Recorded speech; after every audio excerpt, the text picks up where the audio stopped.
Hello बच्चों, let's see the question. The question says arrange each of the following sets of element in the increasing order of their ionization enthalpy. यहाँ पर हमें जो carbon, nitrogen और oxygen elements दिए गए हैं उनको हम उनका इंक्रीजिंग ऑर्डर लिखेंगे according to their ionization enthalpy.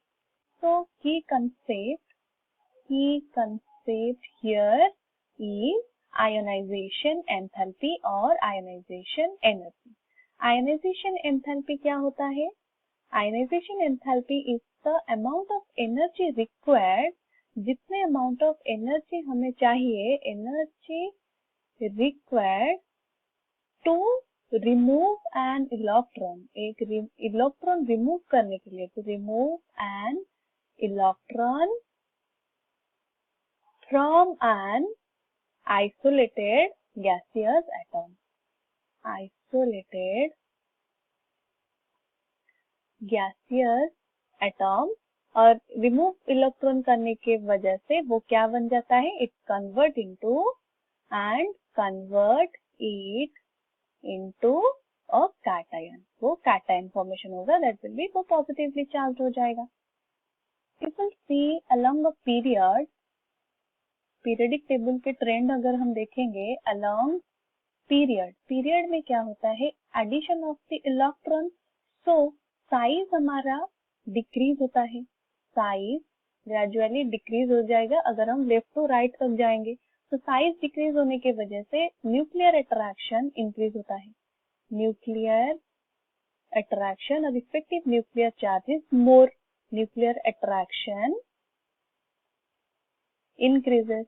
अगर न्यूक्लियर अट्रैक्शन मोर होगा तो जो इलेक्ट्रॉन प्रेजेंट होगा उसको रिमूव करने के लिए हमें हाई अमाउंट ऑफ एनर्जी चाहिए. That means ionization enthalpy increases. Next हम देखेंगे down the group. Down group, अगर हम टॉप टू बॉटम जाते हैं, due to addition of the shell size हमारा इंक्रीज होता है, साइज इंक्रीजेस. हेंस जो न्यूक्लियर अट्रैक्शन होगा, इफेक्टिव न्यूक्लियर चार्ज वो डिक्रीजेस. दैट मीन्स हमें लेस अमाउंट ऑफ एनर्जी चाहिए for the removal of the electron, so ionization energy decrease. यहाँ पर हमें जो कार्बन, नाइट्रोजन एंड ऑक्सीजन दिया गया है, carbon, nitrogen and oxygen, carbon 6, nitrogen 7 and oxygen 8, they belongs to same period. वो एक पीरियड एलिमेंट होता है. These are belongs to same period. That is, they belongs to same second period element. So, according to the periodic trend, ionization enthalpy का order हमने क्या देखा? along a period क्या होता है? साइज हमारा डिक्रीज होता है तो आयोनाइजेशन एनर्जी हमारा इंक्रीज होगा. तो हमारा ऑर्डर क्या होना चाहिए? कार्बन का less ionization energy, then nitrogen, than oxygen. So this is the order according to the increase of the size.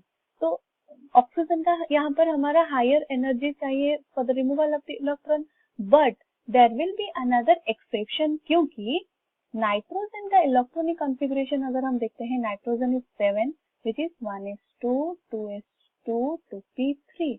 तो यहाँ पर हम देखते हैं इसका आउटरमोस्ट शेल में 2p orbital is half filled orbital. half filled orbital, half filled and completely filled orbital are more stable, so that means this is in stable position. उसका जो इलेक्ट्रॉनिक कॉन्फ़िगरेशन इज स्टेबल. तो stable electronic configuration में हमें required होता है high amount of energy, ionization energy, इसलिए उसका high होगा for the removal of the electron due to its stability और stable electronic configuration. Hence this will be not the correct order.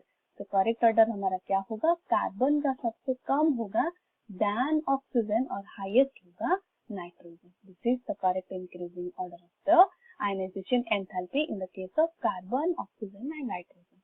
I hope you have understood it well. All the best.